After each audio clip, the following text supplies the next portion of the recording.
Hi welcome to our channel. எல்லோரும் ஃப்ரெண்ட்ஸோட எங்கெங்கேயோ ட்ரிப் போகிறாங்க. ஆனால் நாங்கள் 3 பேரும் வந்துட்டு ஃப்ரெண்ட்ஸாக சேர்ந்து கோயிலாக ட்ரிப் போயிட்டுருக்கோம். ஏற்கனவே மீனாட்சி அம்மன் கோயில் போயிருந்தோம். இப்போ ஸ்ரீவில்லிபுத்தூர் ஆண்டாள் கோயில் போயிருக்கோம். என் ஃப்ரெண்ட் உமா அவங்க அம்மாவோட வந்திருந்தான். நானும் என் ஃப்ரெண்ட் ஹர்ஷியும் ஒன்றா போயிருந்தோம். 3 பேரும் மீட் பண்ணிவிட்டு கோயிலில் ஒரே அட்ராசிட்டி தான்.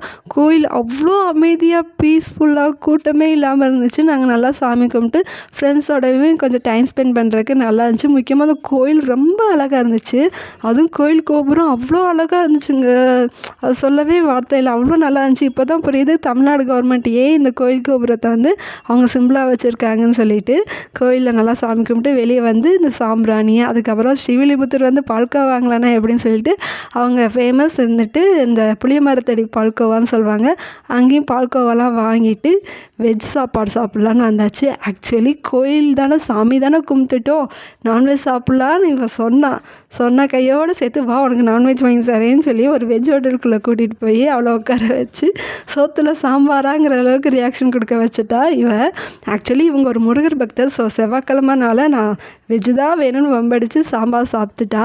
அதுக்கப்புறமேட்டு இவங்களையும் பஸ் ஏற்றி விட்டாச்சு. நான் வீடியோ எடுக்கிறேனோ இல்லையோ இவர் ரொம்ப கான்ஷியஸாக இருந்தால் வீடியோ எடுக்கிறதுல. வீடியோலாம் எடுத்து முடிச்சு அவங்களும் பஸ் ஏறி போயிட்டாங்க. நாங்களும் 2 பேரும் வீட்டை பார்த்து வந்தாச்சு. இந்த மாதிரி நிறைய விளாக்ஸ் பார்க்க நம்ம சேனலை சப்ஸ்கிரைப் பண்ணிக்கோங்க.